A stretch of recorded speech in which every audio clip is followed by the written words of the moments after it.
Hello friends, welcome to SMB Hunar. એસએમબી હુનરમાં આજે આપણે બાઉન્ટી ચોકલેટ બનાવતા જોઈશું. એના માટે આપણને જોશે ડેસિકેટેડ કોકોનટ, મતલબ કે સૂકું નારિયેલ છે, એનો ભૂક્કો છે. આપણે થોડું બારીકવાળું લેશું. મિલ્ક ચોકલેટ છે, વ્હાઇટ ચોકલેટ છે, આઈસિંગ શુગર, યા આપણે શુગરનું પાવડર બી કરી શકીએ છીએ, ગ્રાઇન્ડ કરીને બી લઈ શકીએ છીએ, અને મિલ્ક પાવડર. ઓકે, પહેલાં આપણે આને મેલ્ટ કરીએ, પછી આગળ જોઈએ. વ્હાઇટ ચોકલેટને મેલ્ટ કરશું આપણે, પછી આગળ જોઈએ.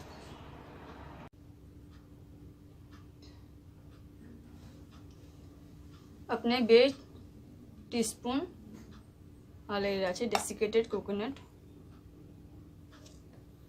ओके, अपने आने 2 स्पून लीए तो अपने मिल्क पाउडर नहीं 1 स्पून लेसुं.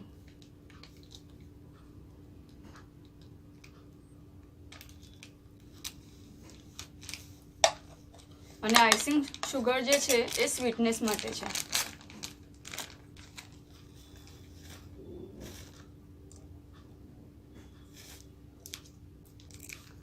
जितनी अपने स्वीटनेस जो है एना हिसाब से.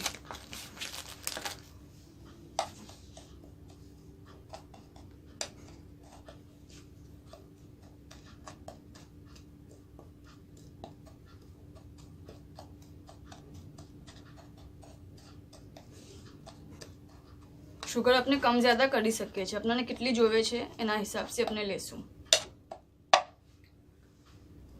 અને હવે આપણું જે આ ચોકલેટ આપણે મેલ્ટ કરી છે એને આપણે આમાં મિલાવીને બધું હલાવી કરશું.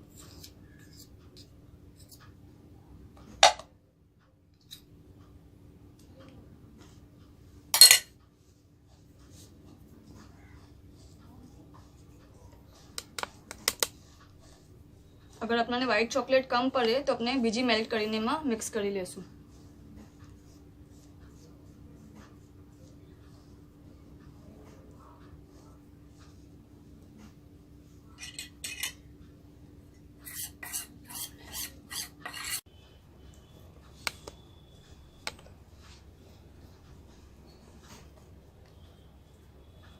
जो आपनो डो तैयार है. ओके,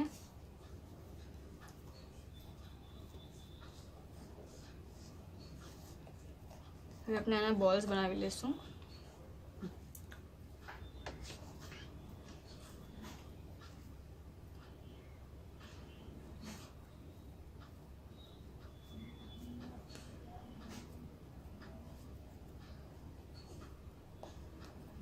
અને આપણે હવે મિલ્ક ચોકલેટ ને अपनी इक्वल पार्ट्स में अपने કરી લઈએ. હવે આપણે अपनी મિલ્ક ચોકલેટ ને રેડી કરીએ. મિલ્ક ચોકલેટ ને મેલ્ટ કરશું.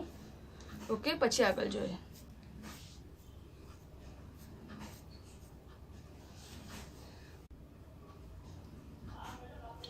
अगर जो अपनू जो आ डो है अपने कोकोनट मिक्सचरનું એ અગર થોડું પતલું થઈ જાય છે તો આપણે એમાં ખોપરું જે આપણું ડેસિકેટેડ કોકોનટ છે અને મિલ્ક પાવડર નાખીને 2:1 ના રેશિયોમાં એડજસ્ટ કરી શકીએ છીએ. ઓકે, હવે આપણે આ મોલ્ડ લેશું. આપણે આ 12 જેવા મોલ્ડ લઈ રહ્યા છે અને આપણો જે ડો છે, જે બોલ્સ બનાવી રહ્યા છે એ આપણા 12ના સાઇઝના હિસાબથી હોવું જોઈએ. ઓકે, તાકે બરાબર એમાં ફિટ થઈ જાય. ફર્સ્ટ થિંગ આપણે શું કરશું, આપણે આ મિલ્ક ચોકલેટ મેલ્ટ કરી લીધી છે. આપણે આમાં થોડી નાખશું. આપણને ખાલી વોલ કવર કરવાની છે હમણાં.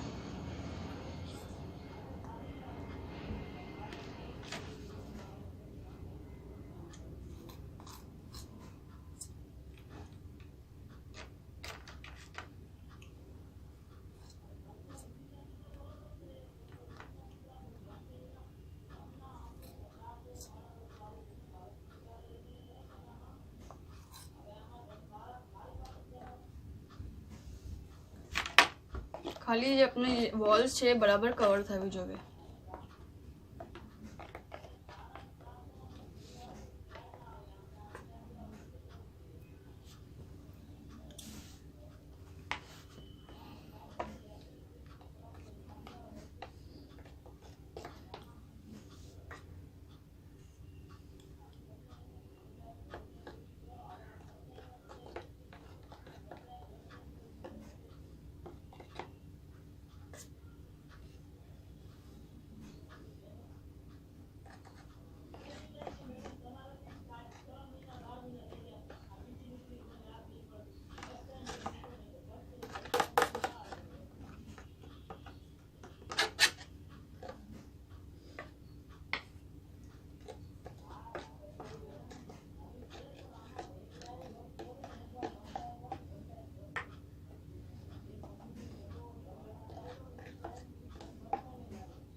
બરાબર આપના કોર્નર્સ પર બરાબર જાવી જોઈએ, ખાસ ધ્યાન રાખવાનું.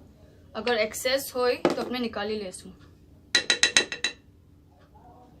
ઓકે, જો જેટલી બી એક્સેસ છે, કેમ કે આપણને નીચે થિન લેયર જોવે છે, જે એક્સેસ હશે આપણે એને નિકાલી લેશું.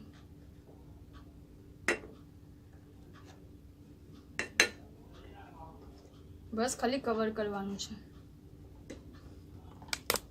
જો ઓકે, હવે આપણે આને 2 મિનિટ ફ્રીજમાં મૂકી દઈએ. ઓકે, તાકી આ થોડી સેટ થઈ જાય.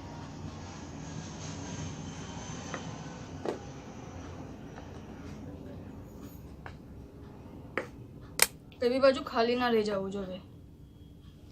ઠીક છે, અને એક્સેસ આપણે નિકાલી લીધી છે. આપણે 2 મિનિટ ફ્રીજમાં મૂકીએ, પછી આગળ જોઈએ. જો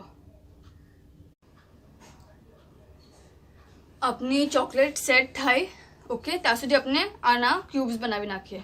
આપણા મોલ્સ આપણે બહાર લીધેલા છે, તો આપણાને આમ એને અંદર નાખવાનું છે. આપણા બારના હિસાબથી આપણી બારની સાઈઝનું આપણે બરાબર કરી લેશું, તાકી બરાબર આપણા બારમાં આવી જાય.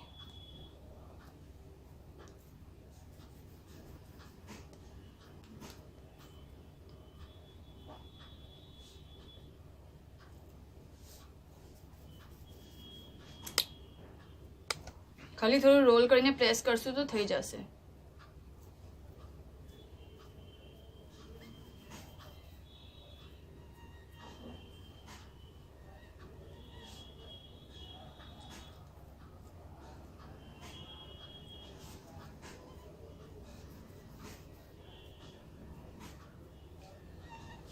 ઓકે,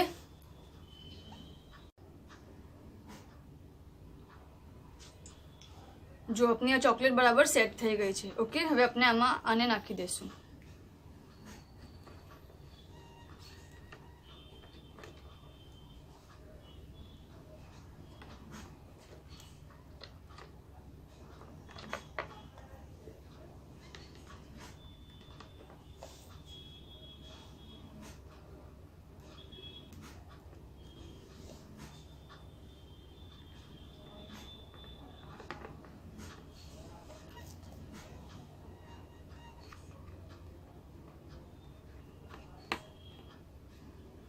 ઓકે, અને આના પર આપણે ચોકલેટને પોર કરી દઈશું.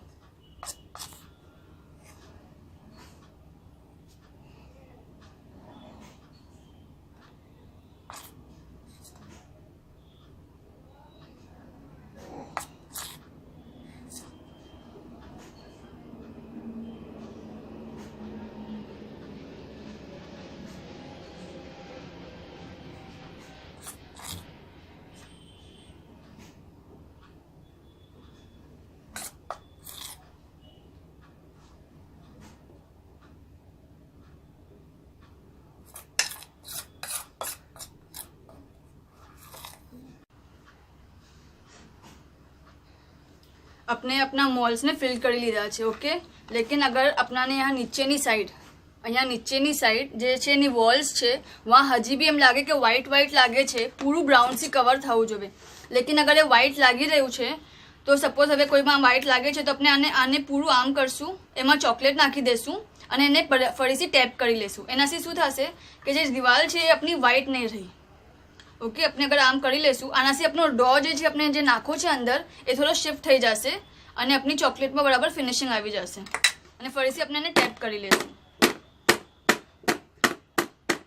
ઓકે, એનાથી આપણું જે પૂરી ચોકલેટ છે એની વોલ્સ બરાબર બ્રાઉનથી કવર થઈ જશે, વ્હાઇટ નહીં રહે. આપણે આને સેટ થવા મૂકી દઈએ 15-20 મિનિટ્સ માટે, કેમ કે આ થોડો મોટો છે અને આ બહાર છે, ઉપરથી અંદર બી આપણે નાખવું છે, તો થોડો વધારે ટાઈમ આપણે એને ફ્રીઝરમાં રાખશું. આપણે ડિમોલ્ડ કરી લઈએ.